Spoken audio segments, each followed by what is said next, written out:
campus, but also I have the honor of being the president of the Association of Latino Employees. This is one of many events that we've done for Latin Heritage Month, and I'm really happy to be here because this is something that we've been working towards, is understanding our HSI identity, kind of diving deep a little bit more. So I really want to get us started by introducing our speaker. But before I do that, I'm going to introduce my friend and colega, Tito Altamirano, to talk a little bit more about who he is.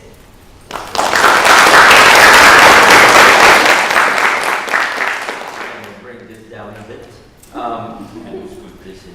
No, but just again, I am Tito Altamirano. I'm the director of our EOPNS Care and Foster Youth Programs here at PCC. But in this vein, I'm also the project director for one of our 4 HSI Title V grants that the college here at PCC has. Also in that vein, past president of the Association of Latino Employees, and this is something for me, again, being a Latino, that I hold proudly. Again, it's one of the things of my strongest identities that I have. And if you come to my office, you wouldn't know that. But I say all that because even when stuff happens on campus, it is a genuine honor and pleasure when folks come to me and ask about, being Latino, what it means, how we can serve better. I preface that because one of the people that I go to whenever I have questions is our guest speaker today, Moises. And since March of 2015, Moises Almadariz has served as a director of Hispanic Serving Institution Initiatives at Hartnell College in Salinas, California. And yes, I know some of you are probably thinking of it, anything for Salinas. At Hartnell, Moises has been instrumental in securing, leading, and implementing multiple HSI grants that included 3 HSI Title III STEM grants and 3 HSI Title V grants. Prior to moving to California, probably one of the best decisions of his life, Moises held the position of Dean of Instructional Support and Outreach Services at Mountain View College in Dallas, Texas. That position involved the procurement and management of 4 Title V projects along with multiple other campus assignments over a 12-year period. Throughout his career, Moises has held a variety of leadership roles and has been an active participant in numerous state and national organizations. Those included his selection to the National Community College Hispanic Council Leadership Fellows Program, as founder and council member of the Alliance of HSI Educators, otherwise known as ASI. In addition to that, I participate in the Association of California Community Colleges Administrators, ACA, Admin 101 program, and Selection to Leadership Urban, a development program for community leaders. And if that's not enough, in addition, Moises has been a long-serving member of the Hispanic Associated College Universities, otherwise known as HACU. Along with his position as Hartnell and Mountain View, Moises somehow finds the time to also serve as a senior associate external evaluator consultant with David Trujillo and Associates since 2010. In that role, Moises has supported numerous higher education institutions by providing technical support for HSI grant implementation, management, and compliance. Now, to help guide us in a much-needed discussion on creating a successful HSI culture, con ustedes, Moises Almadariz.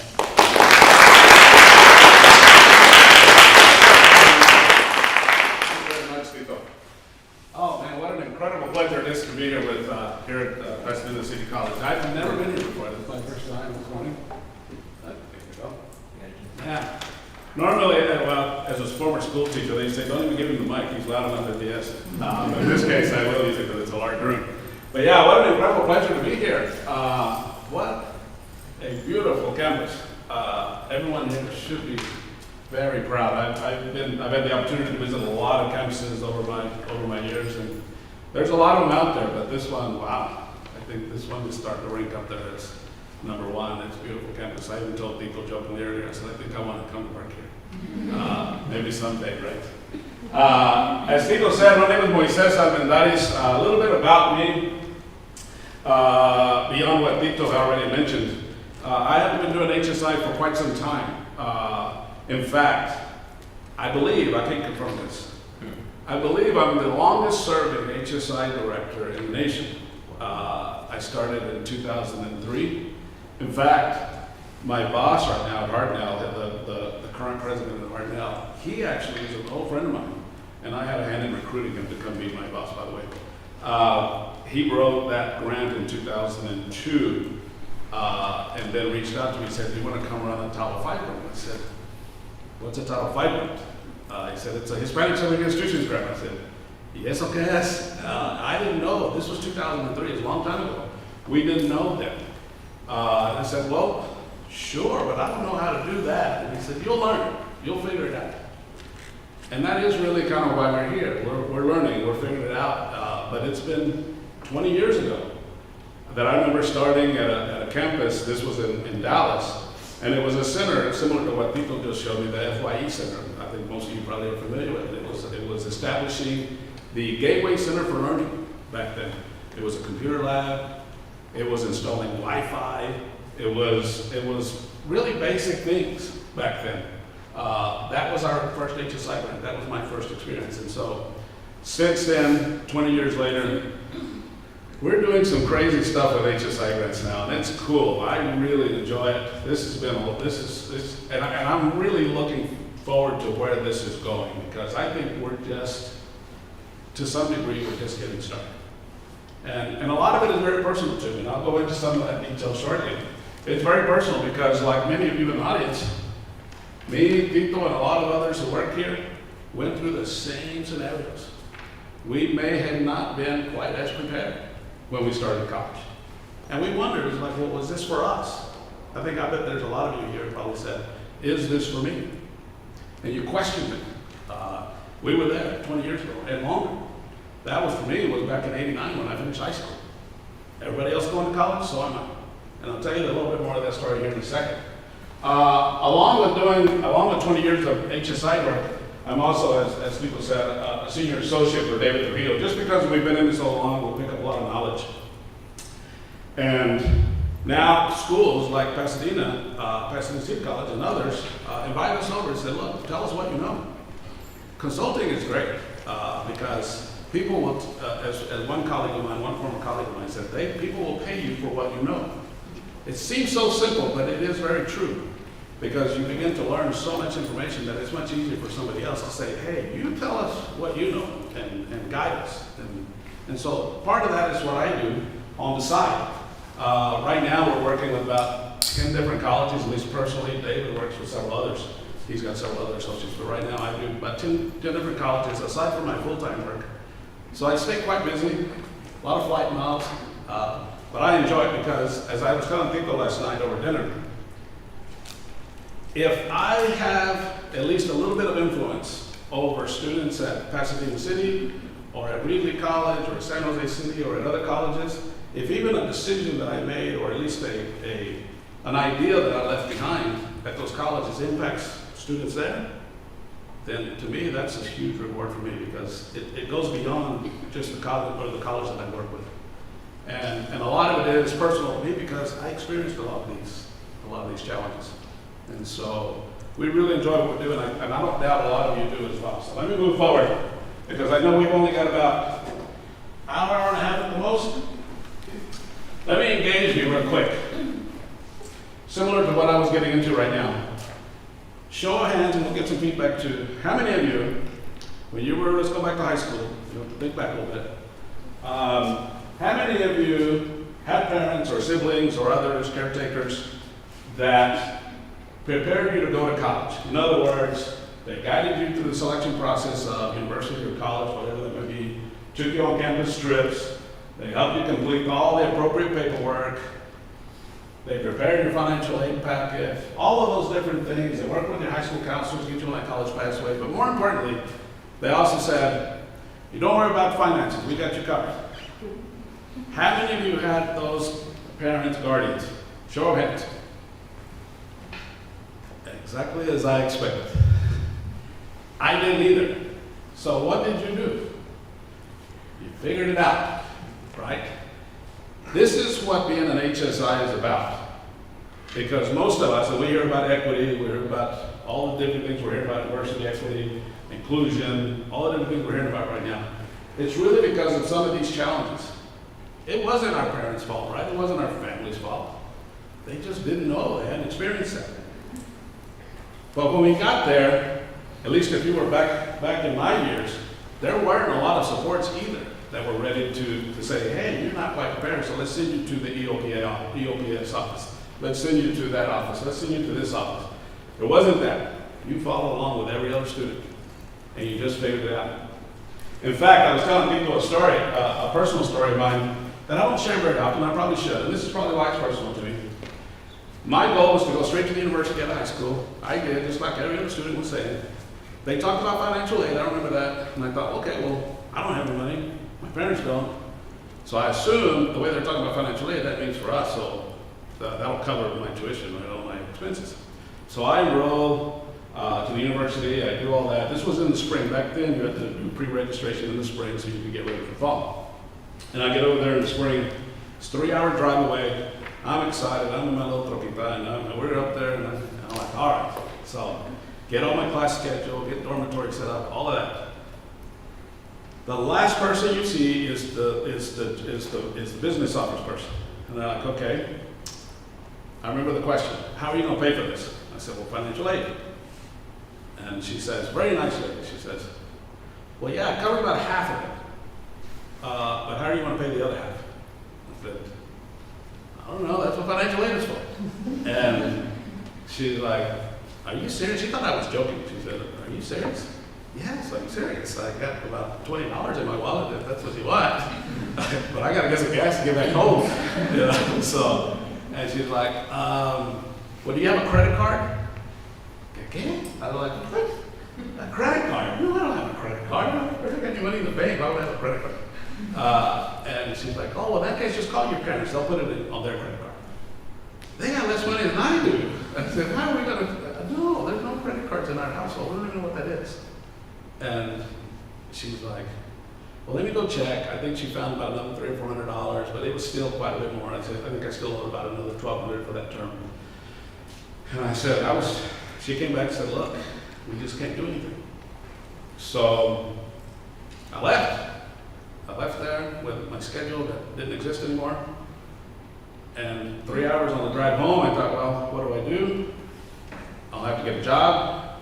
I'll have to make some money real quick, pay at least one semester tuition at community college, which I probably should have decided on originally, but I had, higher expectations. I wanted nothing against community colleges, but I wanted to go to university. But I did. Fortunately, I came back, worked at a construction job, made decent money, just enough to pay for the first semester at community college. And I won't go through the whole rest of the story, but luckily, unfortunately, I skipped the first semester and then started in the spring. Didn't give up, but boy, was that traumatic to me. It's like, I think this is over. I'm going to have to figure this out. I don't want to stay in my small town forever. And I really wanted to go to school. School was a big thing for me. And made it happen, fortunately. And well, long story short, here I am right now. And it's great. But I think a lot of you can probably relate to that story. There was some kind of challenge that you had to get through. But that's really what this is about. And this is why we're an HSI. Because at Hispanic Serving Institutions, our goal is to get all these students, like me back then, and a lot of you, prepared. Summit before you get into college and during college. How do we get all of our students up to par? At least, or even better. That requires a lot of effort, and it requires everyone at the college to pitch in. Because keep in mind, these are the communities we serve. And yes, most of them here are Latino students, and that's why it's Hispanic Serving Institution. I'll go into a little more detail about that. But it's all other students as well. Many of us that are going to school right now are in those situations. And it's not always about money. It's just, I don't know. So we have to guide. And that's what we're doing in Hispanic Serving. So we're going to look at this a little bit more in depth.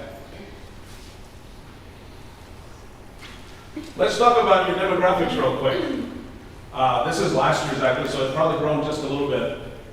The Hispanic right there in the middle, you're about 45, probably closer to 50% nowadays, give or take. That's about half the population, obviously, of Latino students. That's why you're designated, and I'm going to go into the designated part, that's why you're designated Hispanic Serving Institution. That's a designation through the federal government. But if you look, and I think even more importantly, as a whole, you're about 80%, give or take 80% minority students. So when we look at that, that's why we need to do all of this transformation that we're going to talk about today of how do we set up a lot of these supports? How do we set up ourselves as a Hispanic serving institution so that we get you or your students prepared to finish here, to get here, to finish here, and to move on. All right, let's look at that. What's the difference between this, in our world and the Hispanic Serving Institution world? There's some confusion. They both relate, but the difference between the designation and HSI identified, and we're going to go into the HSI identified a little bit more. The designation is a Department of Education designation. This came up, and I'm going to give you a brief history on it. But essentially, the institution, in this case PCC, has to meet criteria to be designated. And you have to do this every year. You have to complete some paperwork, submit some data, and you get that designation every year. What does it do? It qualifies you for some opportunities for funding. In this case, our HSI grants. There's other sources too, NSF and others that you can qualify for. There's also other minority serving institutions. HSI is under the minority serving institutions umbrella. There's ANAPISI, Asian American, Native American, Pacific Islander institutions. There's others that in fact here you can qualify as an ANAPISI too, but unfortunately according to the regs in Washington you can only do one or the other. But that doesn't exclude Asian American, Pacific Islanders if you're HSI or vice versa. We're still wanting to serve everyone. You've got to meet that annually, as I already mentioned, and you're restricted. The HSI grants are fairly flexible. They're mostly flexible, but there are some restrictions. They're called legislative allowable activities. There are certain things you're not allowed to do. Okay, so even when you get HSI monies, there's still certain things you're not allowed to do with HSI money. As far as the identified is what PCC in this case, or Hartnell Ryan, is what you, the institution, says that's who we are. That's our personality. That's our behavior. This is what we accept. This is who we are. This is what we're going to do. And what are some of the characteristics there? It's the institution's chosen identity. Just like you personally, it's your chosen identity. This is who you are. This is how you behave. This is all those different things. The other side, the left side, supports the right side. And I think PCC, quite frankly, is doing a lot of really good things on that right column. A lot of it. I was looking through, I was perusing through some of your web pages, talking to Tito last night over dinner.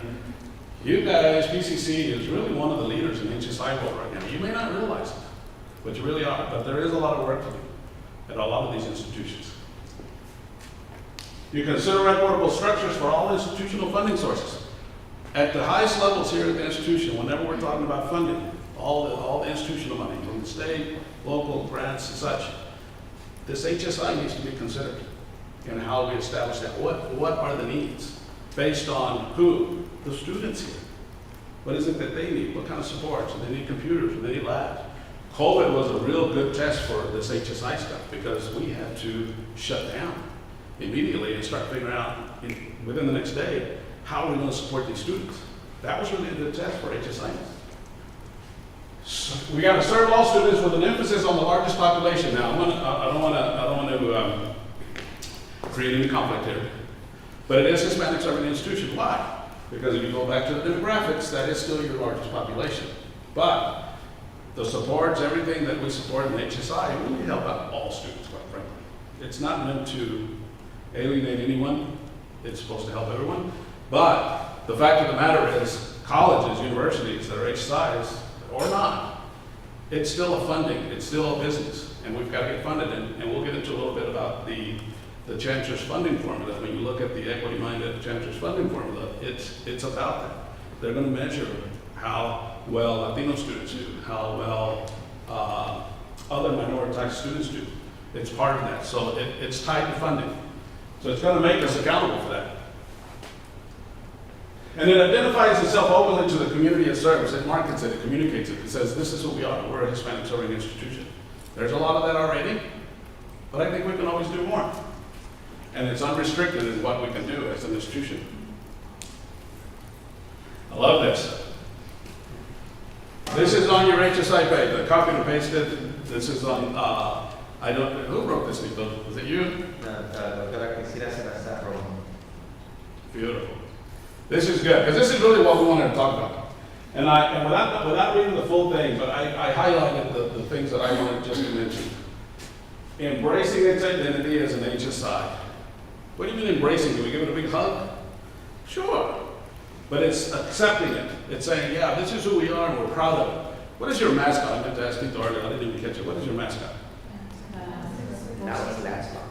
It's a horse, a little horsey. It's a little horsey. Was it Lancelot? Okay. So that's also part of your identity. That's who you are, because that's the one common trait that everybody has is your mascot, right?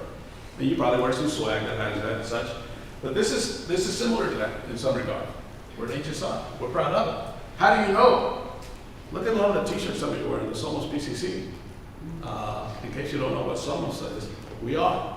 We are PCC. We're proud of it. Just walking around a little bit of the hallways, the art, the information, a lot of events. Tito was just telling me last night about the event that they're planning right now, which is tomorrow, right? Sunday. Or Sunday, at soccer, right? Wow. I'm like, man, that would be so cool. And it's going to be broadcast, all of that. And I think there's certain students that right now are collecting the tickets, right? That's your identity. It's who you are. We're also going to look at transforming the organizational structures. How do we transform? Let me ask you this question. And I was going to wait till another slide, but it's on my mind right now. Is there how many of you know, I assume there's a drop date, right, here at PCC. In other words, through the semester, if you're not doing well in your class, there's a drop date. Why is there a drop date? Or why are you allowed to drop a class?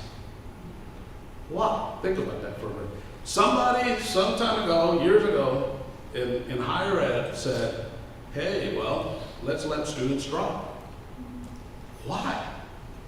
Why not say, no, don't let them drop, let's help them so they can do well, so they can pass that class or classes. So there are ideas out there right now that are saying things like that. What if we just eliminate or not allow students to drop? Because what's our purpose here? We want you to succeed. We want you to get a degree. We want you to complete. We want you to get a job. We want you to do all those kind of things. Why would we allow you to drop? It makes no sense, but yet we've never questioned it. And there's colleges out there in the nation that are trying it, and it's working. But of course, with that, you have to add support. You have to put funding behind support so that those students, when they decide to drop, or if they're thinking about dropping, how do we get staff, how do we get faculty, and anyone to be there to support those students and not let them drop. So there's all kinds of structures. We want to transform our organizational structures that help you succeed. Let me play this just as a short little break. It's only about a minute. This is a video, and I was my marketing officer at Hartnell just sent this to me. I didn't even know this had gone out just until last week. And I said, oh man, this is perfect timing. I'm going to use it in Pasadena. It's just about a minute long. This video was sent out to all our students a week prior, just a few days prior, to the fall term start. Now, at Hartnell, I'm not here to compare Hartnell where I am in Pasadena City College. We're doing some wonderful things. Pasadena's doing some wonderful things, but we're here to share. But we're also going through that transformation too, as I was just mentioning, of becoming that HSI identity. And so this went out. I wasn't aware of it. This was our marketing officer that did this, and I was just flabbergasted. Welcome y bienvenidos to Hartnell Community College. My name is Sora Rivera, and I serve on the board as your student trustee, and our journey to success begins here. You are becoming part of our 100-year history by joining our Hispanic Serving Institution. Here are some tips to help you succeed at Hartnell College. Stay connected. Check your communications regularly, such as your Hartnell email, Canvas, and Hartnell social media. Check out our Panther Learning Lab. We have amazing tutors in all subjects. Looking for a quiet place to study? Make sure you check out our library. Have a group project? Reserve a study room in the library. Avoid any fees. Make sure you get your parking pass. If you see something, say something. Visit our security kiosk, available 24/7 next to our parking structure. In an event of an emergency, Blue phones are located all around campus. Secure? Get involved. Join a student club. Attend one of our events. Experience theater at the Western Stage or cheer on one of our sports teams. Go Panther! And remember, take advantage of our many resources and programs available to make sure you succeed. See you on campus! Right. So I really, like I said, this was a surprise to me because before, I would have never expected the college to really point out, welcome to your Hispanic serving institution. I'm like, wow. Something as small as that in this video is such a big deal, you don't realize, because students are students, and we're about 80% Latino at Hartnell and Salinas. They all saw this. And what does that tell you? If you're a student, what does that say? Look at us. That's our campus. That's our college. And Laura, she's our student trustee. We used an actual student. She's Latina, of course, as you can tell. All of that was very powerful. We hadn't had this kind of messaging before. We're starting to do that. And I think it's going to have super benefits moving forward because it makes students feel comfortable at our campus. And I think Pasadena City College is probably doing a lot of the same things. So we're going to get a little bit more into marketing. I just wanted to show that to you. I wanted to throw that in there so that you get an idea where we're going with this presentation. Let me go back, so I kind of started with the end in mind. Let me go back a little bit and just give you a real brief history for those of you that might not be aware of kind of where HSIs came from. Some of this is federal policy and legislative stuff. It goes all the way back, even before 1995. The first monies that were set aside for Hispanic serving institutions by Congress was in 1995, but it was actually put in Title III. I'm not even going to go into all the detail of Title III, Title V. These are just programs at Title III is minority serving institutions. These are programs at the federal level. In '98, Congress actually developed a program. It's called Developing Hispanic Serving Institutions. That's where our Title V grants get managed there. Since then, there's been a number of new programs through U.S. Department of Agriculture, through NSF. There's a Title III Part F. I believe you guys have a Title III STEM. That's Title III Part F, because you have 4 grants, 3 Title V's, and 1 Title III STEM, at least HSI grants. The growth of HSIs, I don't know what it was back in these years, in 1995. I know for PCC, I believe you guys mentioned on your HSI website that you've been HSI since 1990. That is true, it is true. You had the numbers, but HSI technically didn't exist back then because it hadn't been appropriated by Congress. But yes, if you looked at the state website, I've done the same thing for Hartnell. We had the numbers of Latino students even then. So we could have been an HSI if that was already the case back then.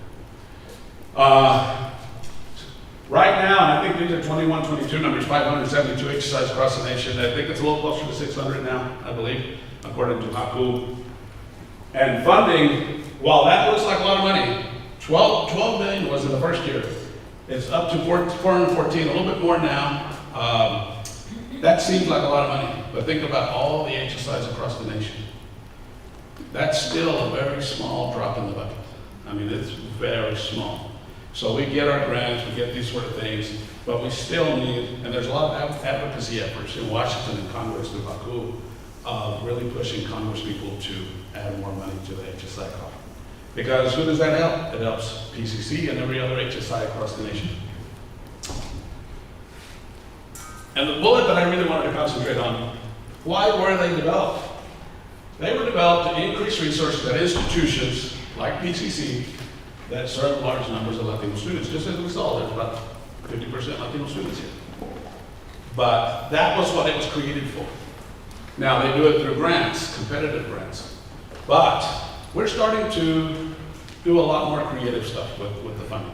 But it's still not enough, even with HSI grant monies, it's still not enough. And oftentimes, at institutions like this, we tend to lean on that money. We're like, well, let's just go to the HSI office, they'll fund that, they'll fund that. It's like, there's only so much to go around. That's why we need the institution to really kick in and really look at this as an HSI as a whole. Historically, this is kind of the bad news, okay? Let me go to the bad news. But this is okay, because this is about growing up. This is about HSIs growing up. Historically, institutions have chased the HSI money.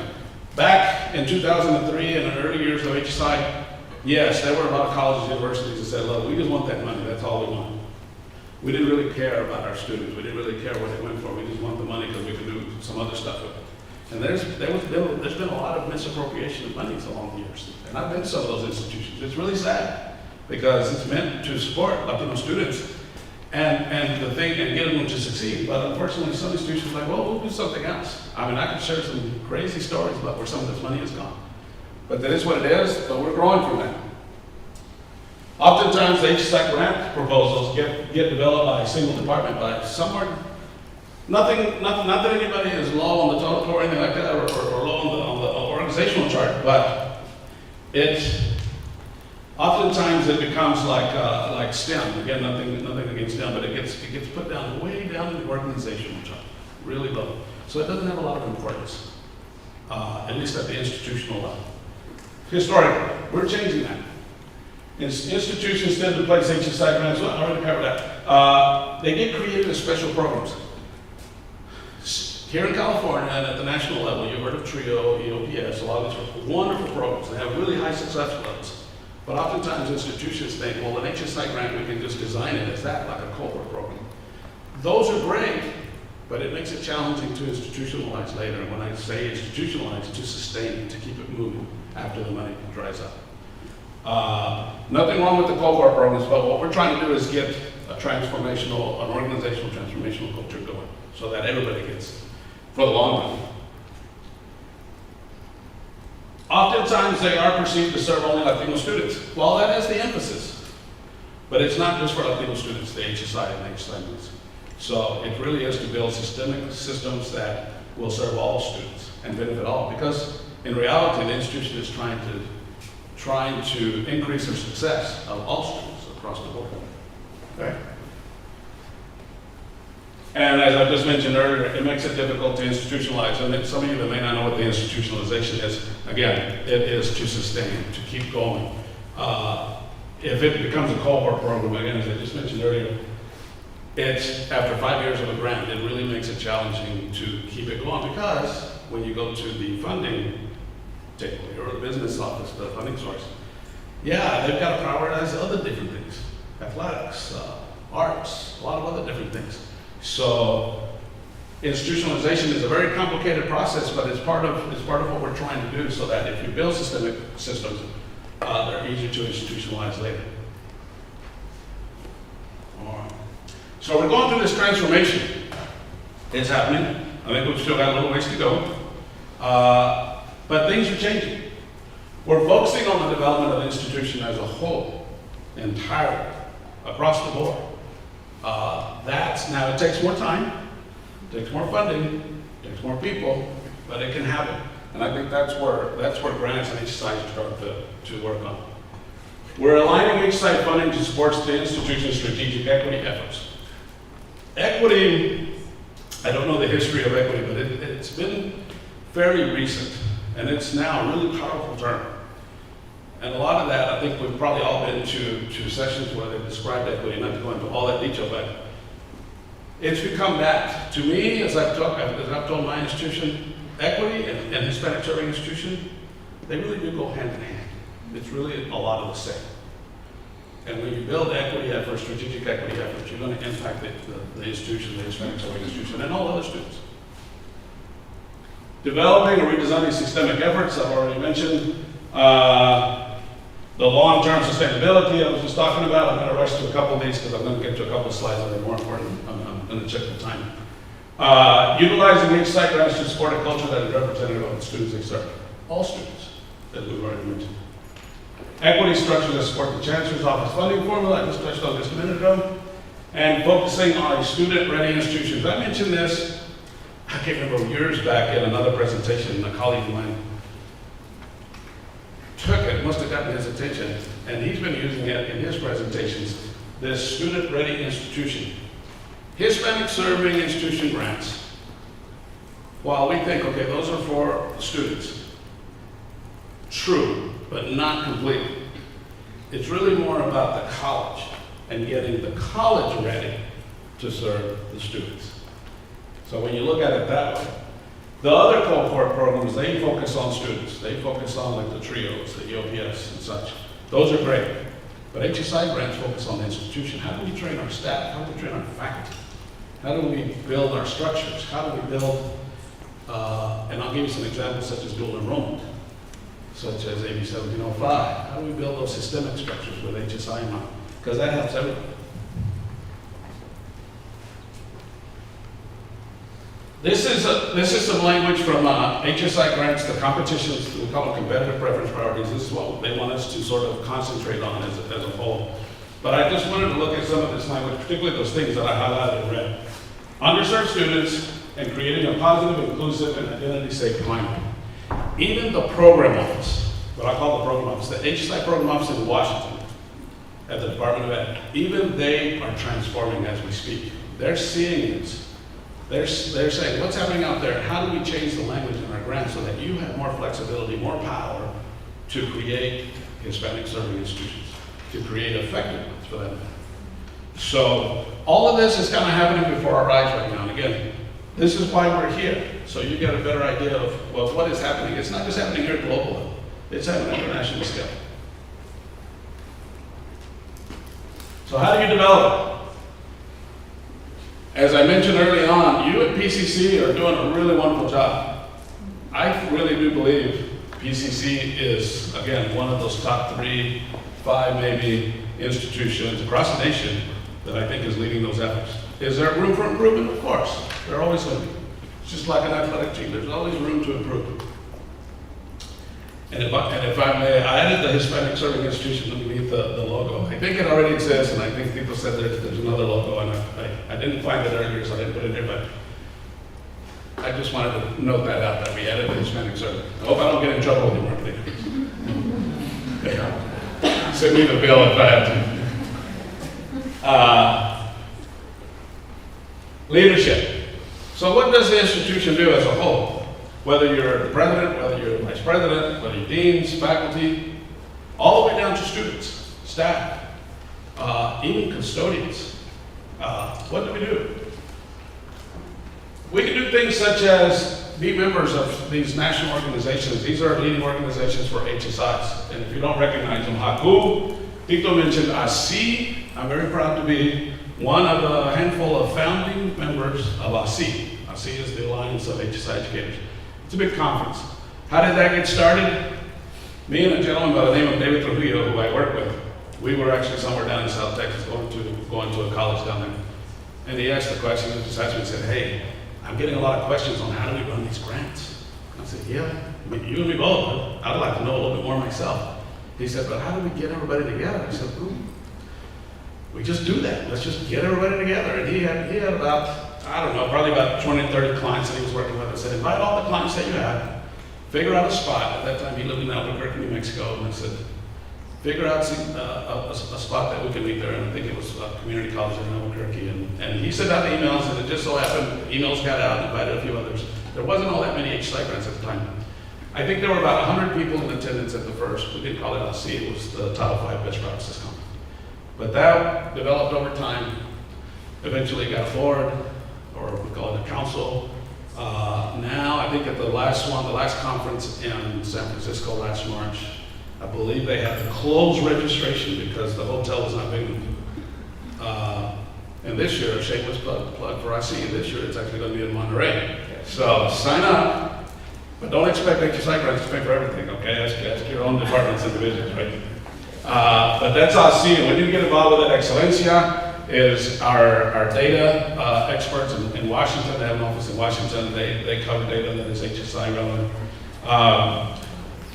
NCCHC is National Community College Hispanic Council. They develop new presidents, Latino presidents. There's a lot of presidents that are around California that have gone through this organization, through leadership program. And Colegas. Colegas is the California one. And it got developed, I think, during COVID, actually. It was through just a networking app. And soon after, or last year, was the first face-to-face conference, and I think there were about 600 in attendance. Oh man, I'm still sore from all the dancing.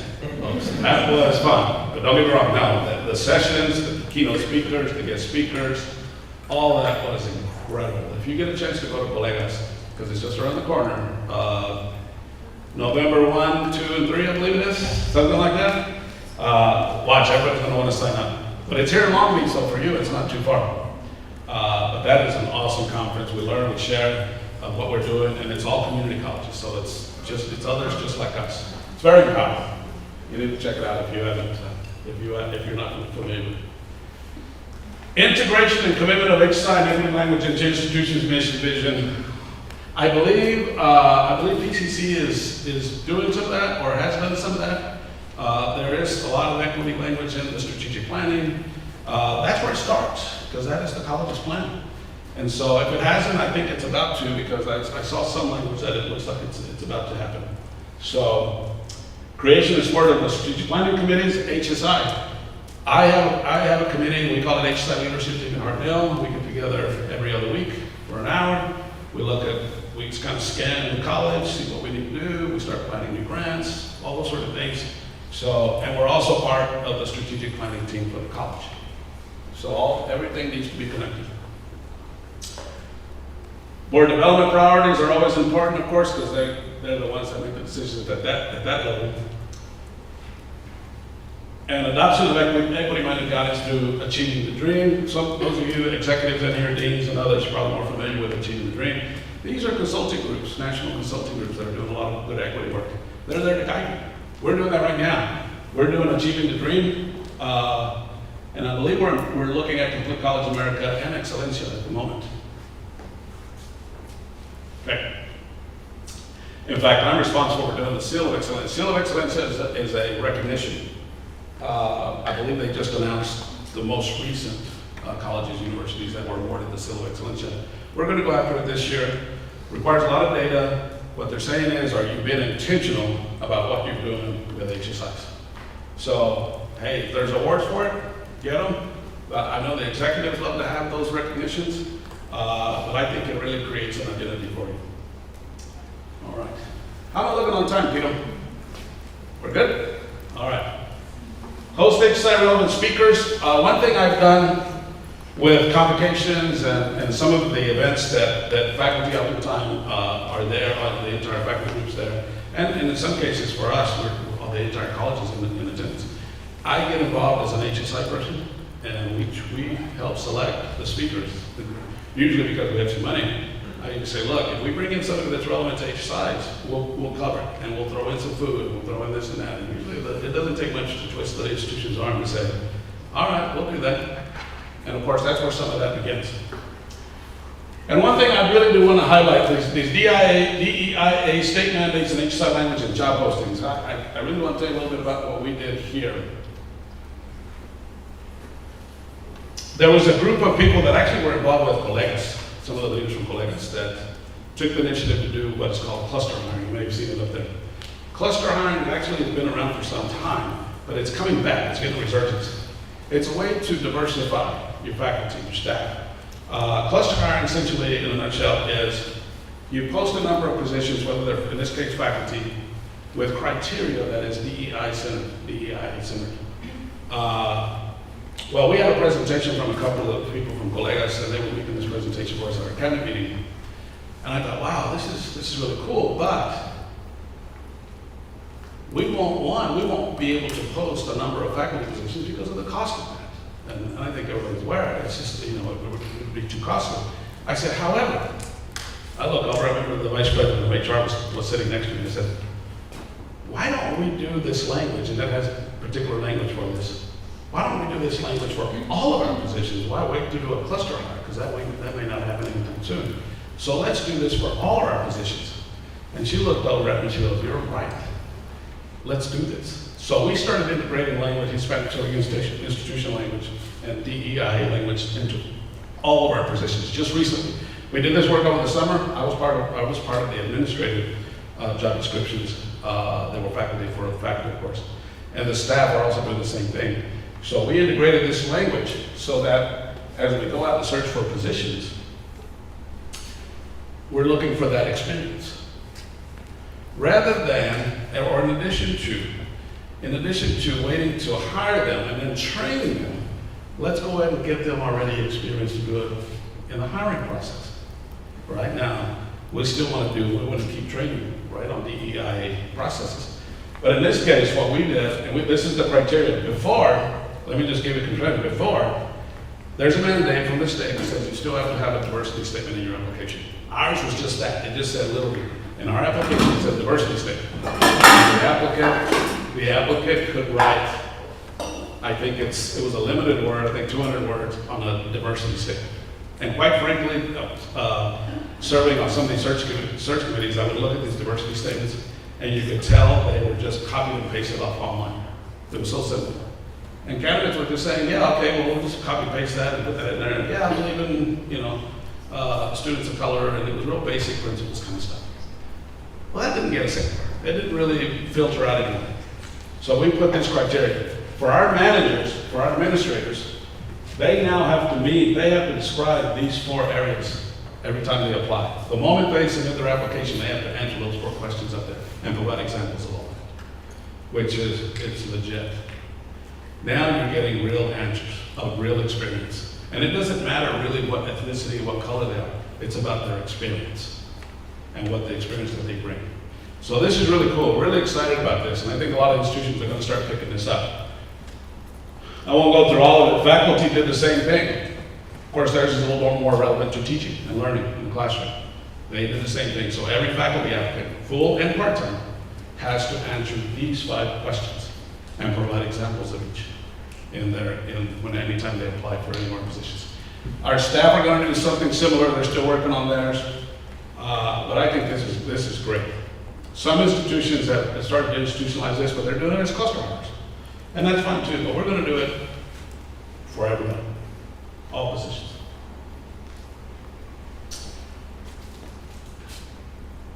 One of the things that I focus on, and this is how I've gotten Hartnell really to look at this as an institution, our Chancellor's Office initiatives, and many of you are aware of these, they already have an equity mind to it, right?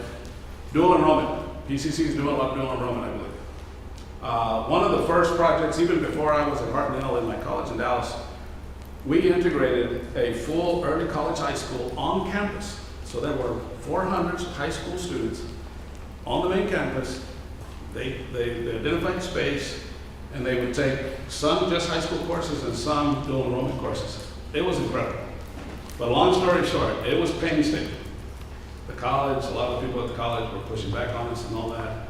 Anyway, long story short, after about 3 or 4 years of running that and building it and running it, it was incredible, the output. Of the 100 students that were graduating every year, I know when I left, about 60 of those students were finishing their associate's degree at the same time they were finishing their high school degrees. It was incredible. And even those, the remaining 40 were really close, within just a few units. It was incredible. What did that do? It reduced the cost for those students. Because why? Dual enrollment is free. So now, if you have a dual enrollment student, they go to school for free for the first 2 years, if everything is built accordingly. So think about that, removing that cost. Imagine going to a university as a junior right out of high school. You're just 18 years old. It's incredible, just to think about that. You literally are doing your associate's degree work, your first 2 years of college during high school. Why? You look at, for example, I used to teach Spanish. I used to teach Espanol in high school. What's the difference between high school Spanish and college Spanish? Nothing, I'm not knocking Espanol here. Very little, right? It's literally the same class. Whether it's freshman, high school freshman Espanol 1 or Spanish 1 here at college level. And so oftentimes we tell our students, well, you still have to take that class again. I already took it, I already know it. All right, so that's what dual enrollment is doing. English is kind of the same way. Math, very similar. So why take them twice when we can reduce it down and make it into just one? Dual enrollment, I'm very passionate about. Multiple measure assessment, AB 1705. Don't even get me started on that one. That eliminated all the developmental education work. The year I graduated from high school, I remember this was in Texas. That was when the assessment test came into play. I remember that. We had assessment tests for about 30 years. And data shows that assessment tests or placement tests did absolutely nothing for minority students. Nothing. In fact, it was really a negative thing. I would say it's criminal. Fortunately, people started figuring this out, acupuncture, some of you may remember acupuncture, all of that. That was doing nothing. It wasn't placing you correctly at all. And so a lot of students, particularly minoritized students, would get placed in developmental math, and it was taking them longer to go to school. It was costing them more. It was more textbooks, more of everything. So now, AB 1705 here in California, ultimate measure assessment, they said do away with it. Put them straight into transfer courses. Wow. I remember telling some of our new colleagues about this because we had already done it in Texas to some degree, and they were like, that's not possible. I said, oh, watch. It's going to be tough, but watch. Eliminate all those courses. That's nothing but a burden on minoritized students and a lot of others. So I'm really proud of that. We'll go into some of the others because I think you've got a lot of the others, the zero cost textbooks, basic needs, all these other things. They're all wonderful equity plans. Won't go into all the details. I just wanted to talk a little bit about the first two, but they're all equity. A lot of my grants at Hartnell, I focused on some of this because I knew there wasn't going to be funding aside from the Chancellor's office. So, hey, let's use some of the HSI money. But these are systemic processes.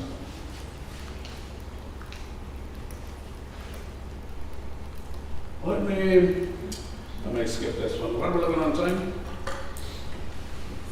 Okay. The intentionally focus on PCC strategic goals. These are wonderful. Let me point out that at the state level, at the Chancellor's office, there's some unique ones up there, and some of them are in here. Reduce time to completion, reduce unit to completion, reduce costs. Those are the ones that I like the best. I like those three. There's others. Reduce time, reduce units, and reduce costs. Because of some of the things we talked about early on, right? Because the longer it takes students to complete, the less likely they are to complete. The more expensive it takes to complete, the less likely they are to complete. All of that. So how do we do that? How do we form that? So PCC has got these 5 goals in a strategic plan. And the strategic plan is much longer. I wasn't going to bore you with all of that. But I did want to just point out that 5th one. We close the equity achievement gaps with the above 4 goals. And again, it's that. How do we eliminate developmental studies, which we're doing with AB 1705? How do we push for more dual enrollment? How do we push for more supports for students to get them up to speed in math? Those kind of things. That's what we're trying to do.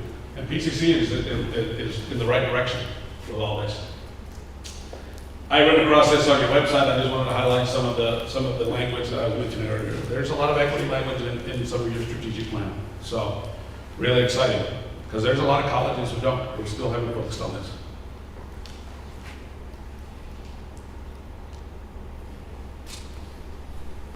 All right.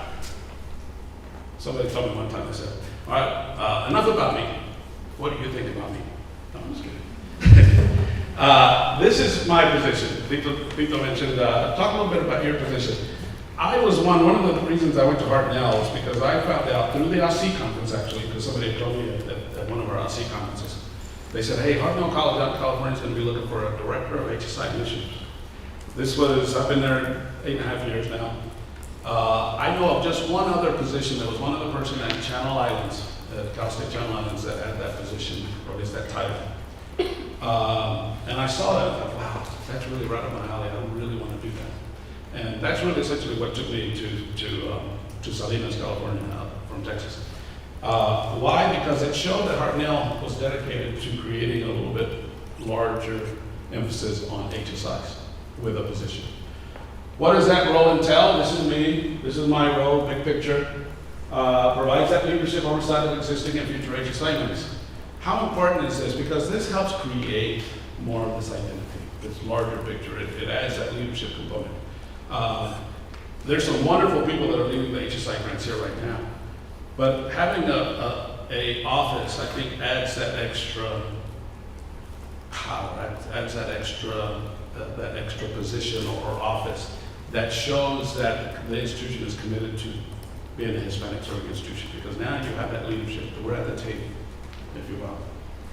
What does it do? It creates clear lines of communication to the institution's leadership. I personally, at my institution, I report directly to the president.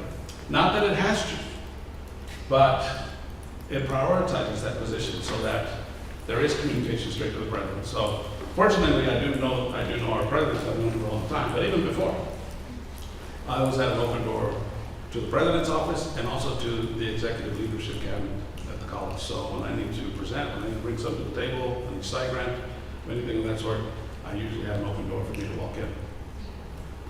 It leads to strategic development of future HSI grants. That's even more important because based on your strategic plans and on your needs, that position or that office will be already scanning the environment. What do we need to do with HSI next? This is what we need to go after next.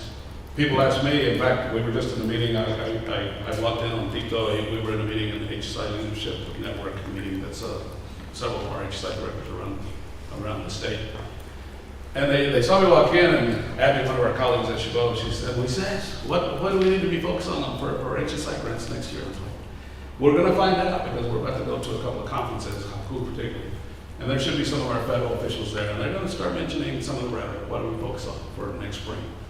So we'll look at some of that language. We don't know that exactly yet, but that's what this role would be doing, some of that.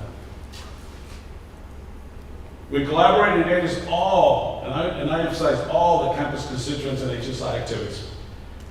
Let me ask you this, and I think I was going to ask this later in. What HSI initiatives exist that you call intentional, if you will, intentional HSI initiatives here at PCC? Whether you're a student or whether you're staff, faculty, what existing ones that you say, those are intentionally HSI, that was developed because of us being Hispanic servant? Give me some examples. Anyway. Is EOPS an intentional one? It is from the state. Right? Even as a student, what did you experience? Any others? Anybody go through MESA? What do they call it, MESA? Ambassador program. An ambassador program. Equipo, I saw that on their website, the Equipo group. Yes, there's a lot of them. What do you need to do with a lot of those initiatives? They need to work together. Because how do you capitalize? How do you increase what we use the term oftentimes, building capacity. How do you build capacity so that it's not just one office doing a lot of that work? Rather, it's the entire school that supports all that work. So those are the kind of things that we need to look at in building this HSI as a whole through the institution. Campus awareness of local state, I just touched a little bit on that. Designs and growth and sustainability plans for HSI efforts. Again, if we rely on grants to support these HSI initiatives, the grants only last 5 years. What happens after that money goes away? We cannot renew it. HSI grants are not renewable. You go get another one, but it has to be different than the one you had before. So it's seed money, as we might call it. Seed money, it's pilot money. It's like, anybody here have an electric vehicle? Maybe one or two of you back here. It's like the government saying, look, we'll give you $5,000 if you go purchase an electric vehicle. I think there are some incentives right, from the federal government. Why do they want you to choose that? Well, because they're sustainable and all that in the environment, right? But they're giving you an incentive. Well, that's what HSI grants are. They're saying, look, here's some money. We know it doesn't pay for everything, but create, implement, change, transform your institution. Change it. But it's only going to be for 5 years. But it's seed money. Again, it's to pilot. And sometimes not everything works out. That's okay. But at least you try something. So that's what HSI money really is. Let's talk a little bit about marketing. I walked around your institution earlier. Wow, there's a lot of color, a lot of different colors on the walls. There's art. I'm really trying to do that at Hartnell because we have like blank walls. And I'm thinking, it doesn't look like my house. Because in my house, I got a lot of color. And there's art, there's colored walls. It's just beautiful. And it makes you feel at home, right? So there's a lot of things visually that we want to do with our campus. I think PCC is doing a lot of wonderful things. Place that the HSI designation front and center. That can be a little controversial. Gavilan College, up where I am, their president went in there and said, you know what? I want Gavilan College and I want Hispanic Serving Institution on my front page, on the web page, front and center. And I can't tell you how quickly the word got out to other colleges, HSI, and said, did you see what Gavilan did? Did you see what Gavilan did? They put it front and center, front of the webpage. Their logo is not being used without Hispanic Serving Institution. So proud of them. Not everybody's doing that just yet. We have logos out there, but not everybody's doing what Gavilan's doing, but it's a step in the right direction. Highlight your campus's HSI and other equity events on the webpage. Oh, you've got some beautiful pages up there. But again, it should be everybody's webpage.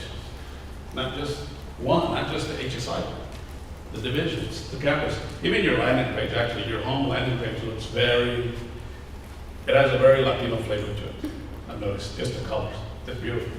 Good job on that. Social media, of course. I didn't realize that for us at Hartnell, until our new marketing officer told me the other day, he said, did you realize that before, Hartnell was just using like general photos from the web to do your marketing? So they were just random students. It's like the photo that comes in the picture frame when you buy it at the store. You don't know who it is, it's just somebody. That's what they were using for our marketing before. And we got a new marketing officer now, it's like, nope. Buy the camera, start going out there and start taking a lot of pictures of our students. And so everything that's going out from Hartnell has our current students on. Current or former. It's great. It's really powerful message when you do that. Bilingual signage, we're doing a little bit of that. Of course, Spanish radio, some of these are obvious. Created that HSI identity. Campus swag. The Somos PCC. I took that idea from Tito, I gotta admit. I bought some t-shirts for all our faculty staff for our return day this fall. Ours are gold, because that's our color, maroon and gold. And I'm gonna show you a little bit more, but I did a little bit more artistic sign on the back, because we had an actual artist to do some of our design. And we put it on the back. That was the first time at Hartnell that we gave out something like that. It had a Hispanic Serving Institution, and it went over well. Just like people told me last night, he said, every day I see our t-shirts out there on campus. I love that idea, because at Hartnell, we're doing the same thing. We gave them to students, we gave them faculty, we gave them staff. I even gave our managers, just our managers, because they get a little expensive, I gave them a jacket vest that says Hartnell College, Hispanic Serving Institution. And a lot of them are wearing it. And I love that, because it's about getting the message out. Sure. I want to add something. Sure. I was pretty proud of. I'm Jamie, by the way. I was driving up on Lake or something, and I actually saw an advertisement in Spanish that says, "Come to PCC," and that was. It says a lot. It might be something very small, but that and this and that, a lot of little things, it starts adding up. Yeah, we just started doing signage at Hartnell that says, your future starts here. Tu futuro empieza aquí. At Hartnell College. It's beautiful, you know, because we do have a lot of bilingual people, a lot of bilingual students, obviously. Yeah, this is great. There's some of the logos. I just plucked a few logos from online. I put Hartnell's up there. I think though apparently he mentioned that there is one that I couldn't grab late last night, but there is a circular and it kind of looks like the one on the right that is PCC's. But some of these others, I love this one. Mira Costa's doing one that's got a very Latin flavor to it. But these are starting to pop up at many of our HSIs because somebody did one originally, and next thing you know, everybody else is doing one. And that goes a long way, just the logo itself. So let's get some swag with our logos on it. All right, so let me tell you a little bit about this. In fact, I just got some things delivered in my office just this morning. This is the only picture I have of it right now. Any of you know Simon Silva, the artist? Simon Silva has been an artist. He's probably a bit more in my generation. He's from the Imperial Valley. He's from California, originally from Mexico. Pretty popular. If you go to his website, I bet you'll recognize some of his art. He reached out to me because he's doing some AI lectures or something. I got an email from him. I recognized the name. I thought, this is Simon Silva, artist. Why does he want to do AI lectures? Well, it's just something he's doing on the site. I didn't pay much attention to it. I talked to him for a little bit. I said, okay, well, I'll think about it. And then I realized, getting some of these ideas like from PCC and other colleges, I said, you know what? I reached back out to Simon and said, Simon, I'm not really interested in your AI stuff, but I'm interested in your artistic work. Are you still doing some art? He said, what do you think? I said, I'm trying to do an HSI campaign on our campus. I really want to get this up on walls so that people start seeing HSI and become proud of it. Can you draw or can you design something for us that symbolizes who we are at Hartnell? But I want to really include the diversity piece of it. And so when you look at this, And these are some of the ideas that I told him. I said, I want, this idea I think was coming to me during our graduation. I said, I want our students in graduation regalia because that signifies success, completion. I also like all the different stoles and the things that they wear around their neck. I said, but I want that to signify the diversity of our students.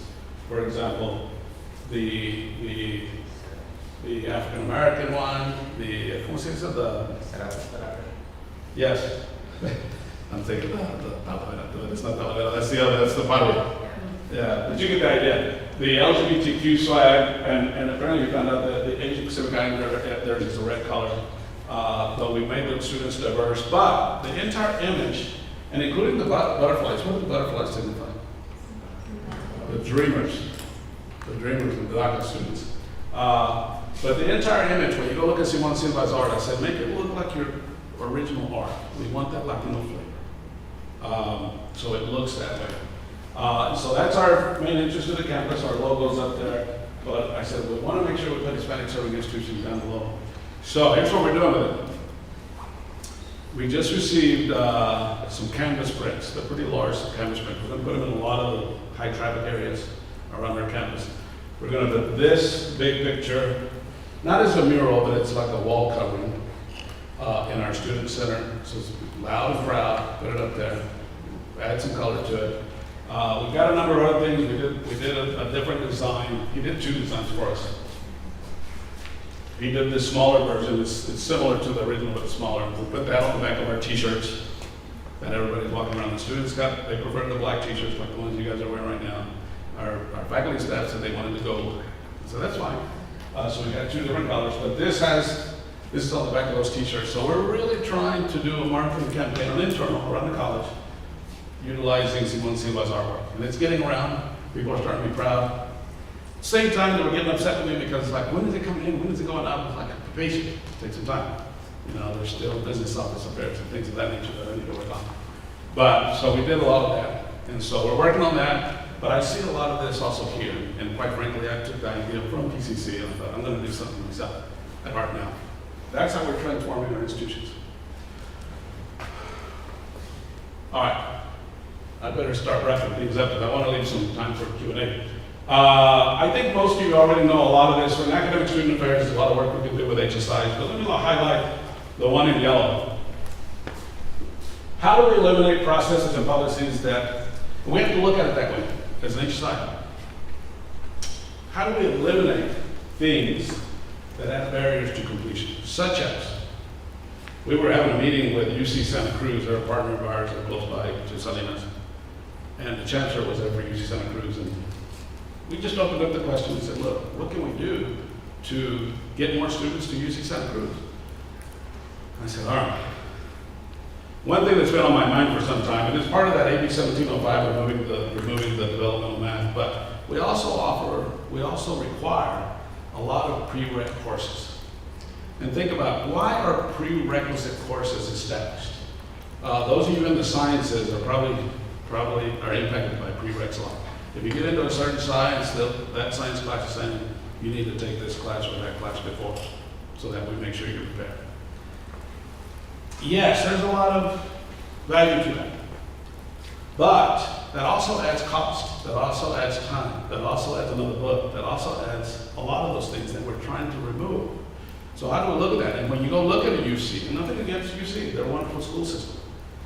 But if you look at UCs, when we do prerequisites at the community college and then when they transfer to UC, they have to do additional prerequisites. So what normally would be a 130 unit degree total, realistically it's far beyond that because you have to add all those prereqs. So think about all the costs associated with that. Time, travel, living costs, all of it. It gets super expensive. So how do we look at this and eliminate some of this? Not necessarily just prereqs, but things like drops, things like other things that we've always historically done that maybe we need to look at again and say, why do we do that? Because it's a challenge to our minority students. But I just really wanted to focus on that one and highlight a lot of the other early alert you've been doing here at PCC. And I think you've been, like for example, FYE, really successful with. We already covered a little bit. I was asking you earlier, some of the ones that I saw, but I think there's a lot more, the specific events, such as the one that's happening on Sunday, that you guys are doing as HSI initiatives. I love that. I didn't put the whole book in here. I don't know who did it first. I'm gonna give you guys credit. I was gonna put, because we used Long Beach City College had done one too. And I have a good colleague that works at Long Beach City College. He's the one that shared it with me. And I had it up there first. And then I went perusing your website and I found it over on your site. Oh, look at this. The handbook, the Latinx handbook, student resource guide. I love it. We gotta do something like this right now. This is awesome. And if you look at it, if you've seen it, it has a lot of the resources. It gives you a student all that power in their hands to go look where they need to find these resources, these supports, all of that. I'm sure each of you know it better than I do, but when I saw it, I thought, oh, I gotta put that up there. All right, so we're getting to the end. I don't want to put anybody on the spot. Don't worry, your boss isn't in the party. Okay. So if you were to grade PCC as an HSI, what would you grade it? A, B, C, I don't even want to say D, because it's not. Not even C probably. What would you grade it, anyway? Come on, be brave. What would you grade it? Yeah. If you're the teacher, based on what you just learned, I think we have room to grow. So that being said, I would say like an A minus, like a B plus. feel free. I like that, A minus. I didn't know we still had minuses. Not quite the A, but A minus is good. Good for you. Yeah. Is that a fair assessment? What do you think? What else can happen? What other kind of initiative would you like to see? Based on what you're hearing today, what other kind of initiative would you like to see that maybe it's not occurring or hasn't occurred here yet? Anything? We want to share ideas. That, and I want to take something back with me too. You know what Tito said earlier? He turned on in his office, he turned on the song with Los Tucanes de Tijuana. And that reminded me because they go back to my days. I said, would it not be cool to have something like Los Tucanes play on campus? But that'd be cool. I know some of you girls like that, would be pretty cool. I told, for us in Hartnell, because Los Tigres del Norte, again, this goes back to my days. Los Tigres del Norte lived in San Jose, in the Bay Area. And I remember they did actually go to, they didn't present, they didn't play, they just went there for a conversation at San Jose City College, because I saw some colleagues have some pictures of them, and I said, how did I do that? They're like, oh, they just came out and did a platica with our students, and it was like packed full. You know, why wouldn't you? I mean, just about everybody here probably recognizes Los Tigres del Norte, right? But even today's group, of course, that's probably asking for too much, right? A Bad Bunny or something like that. I don't know. I don't know the current ones. I don't keep up with the cool ones right now. But wouldn't that be cool to have bands, to have music, to have a culture, to have, maybe not every day, but on special events, those kind of things, just so that it makes it feel like you're at a Spanish serving institution. Right? It already does, but how do we get it even better? How do we get it even more? And I'm working on that right now myself. It's like I'm working with our facilities, for example. Our facilities director is a good friend of mine. We have this really nice, beautiful quad right in the middle of campus. And I said, you know what you missed on that? You missed a stage.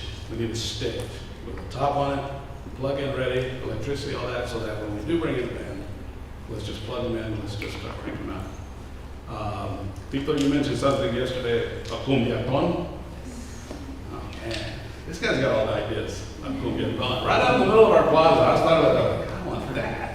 That would be cool, because I know our students, like any others, they get out there and they can just start. We wouldn't have to tell them twice. Stuff like that. Be cool. Any questions? Q&A. I got the couple minutes signed back in the back. I know that didn't allow for a lot of Q&A, but I'm open to conversation. I know I talk too much. Go ahead. Yes, sir. I had a question. Sure. That artwork. Yeah. The artist actually like do students for that work. It's graphic. It's graphic arts. Yeah, people ask me like, can he come out and paint that? And I'm like, he could, but that would cost quite a bit. No, it's using federal fund, but he did graphic arts. Sure. Any other questions? Sorry. Any other questions? Yes, sir. I don't know, can y'all hear me? Just for the YouTube.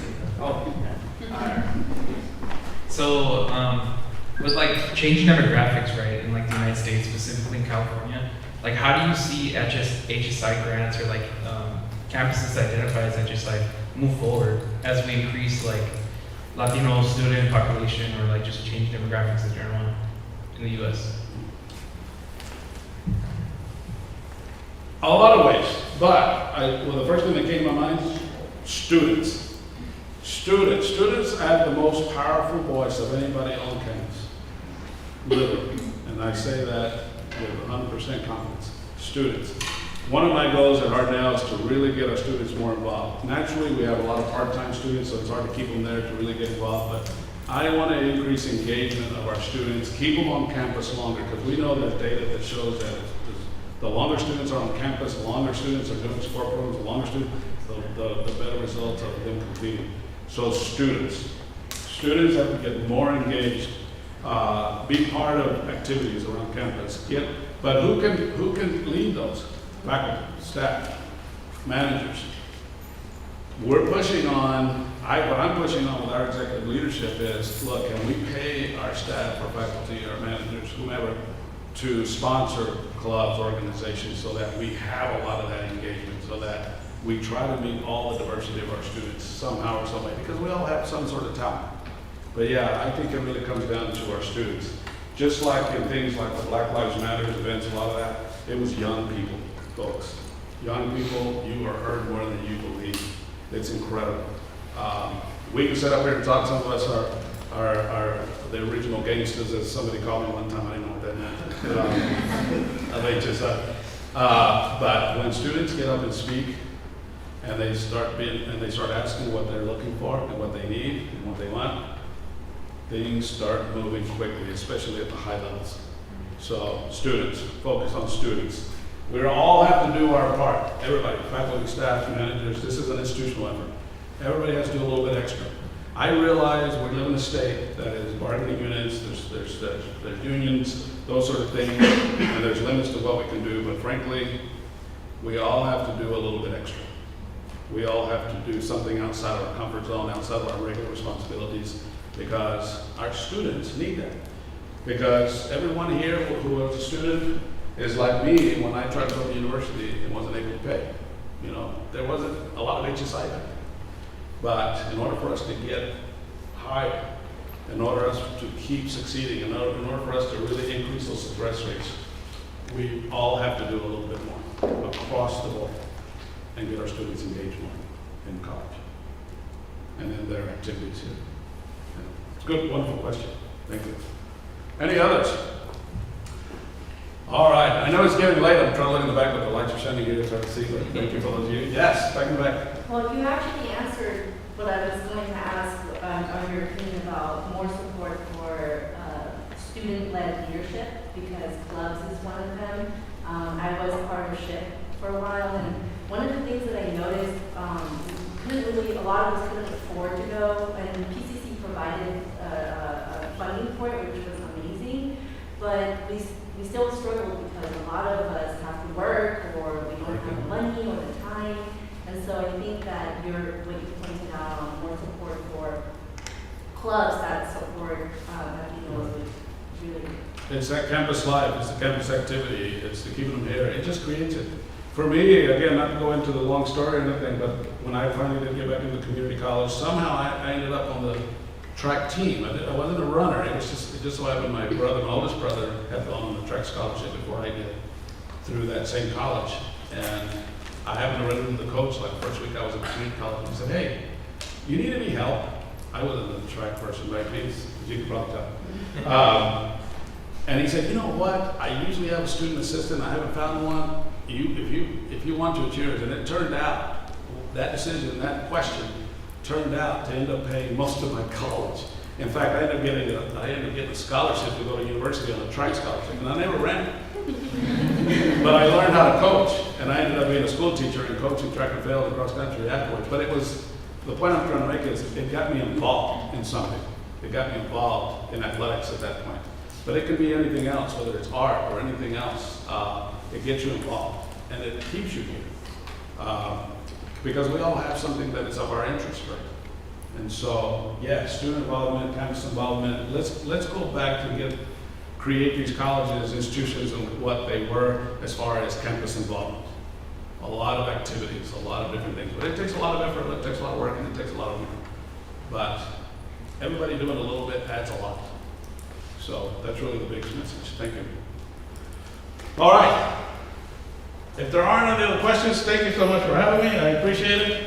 Have a wonderful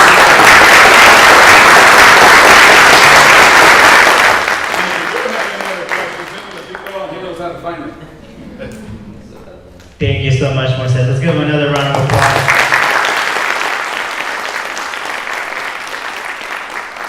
Thank you all for attending. Thank you those on YouTube for being present. I hope that Moises' presentation has definitely left you thinking about your role and whatever capacity you are here at the college, and thinking of how we can transform this campus. You know, I'm looking across the room, I see faculty, staff, students here, managers. It's really important to think about that. The other piece of this also is, Moises mentioned a conference. Who or colegas? The ones that are coming up. I see. And so definitely, you know, one thing in being intentional about being present and learning from other folks, you know, definitely be on the lookout for more information about this and participating. And it is in mid-March, so definitely look out for that for all of you here in the room. The other part I also want to share is that Latina Heritage Month isn't over. One of the things that is coming up is Tuesday, October 17th. We are doing Beer Chata at 12 to 1 in the Wi-Fi Lounge. Very important piece to demystify and also change the norms of what dance has been looked like in bachata. The other part also is a plática led by the Student Advisory people, speaking about cultural superstitions, folklores, and Dia de los Muertos on Monday, October 23rd, right here on the 100 building right behind us. And lastly, Moises mentioned about this, but if you do like cumbia, that event is Cumbiathon. It is actually on Wednesday, October 25th in the Circadian at 11:30. And it is a great event, but it is co-sponsored by our Student Advisory people and the Association of Latino Employees. So not only are Vamos a Bailar, we're going to dance, but we're also going to be the history of cumbia, and a set by DJ Sizzle. So definitely join us. And the last thing that I want to bring up on the slides is real quickly, where the HSI on our campus lives, the logo. If I could just type it. Yeah, I apologize. I looked for it too. I'm sure it's that. It was about 2 a.m. when I worked on this. I couldn't see straight. I love that landing page. And also thinking about, for all of us to really consider what Moises was thinking about his work and the artwork, is looking at where our Latina Heritage Month is, right? And how it's temporary for this month, and kind of that's what I took away, how we can change that. And as we click on it, you know, how these events are and what these are all about, but also, you know, who is the serving, right? And that's intentionality is our students, in the different groups. But now in order to kind of think about our HSI, I have to type it, and it comes to this page, right? So how folks access it and what that means for our institution and how we can be intentional. But if I scroll down, the logo should be, yeah. To just think about that. You know, to your point, one last point. I'm glad when we had the same situation at Cardell. I had an HSI webpage that I was running myself, but it wasn't front and center. It was kind of hidden. You had to go type it in until just I thought, you know what? Talked to the webmaster, said put it not only on the about section, like front and center, but also put it on the president section. So it's so it's really easy to find. It should be easy to find, but that's just a simple, you know, technology thing. But again, sometimes you have somebody that says, well, no, but no. I'm sure your executives would probably be willing to put it front and center. Other than that, thank you so much for being here. Thank you for being present. And again, another round of applause to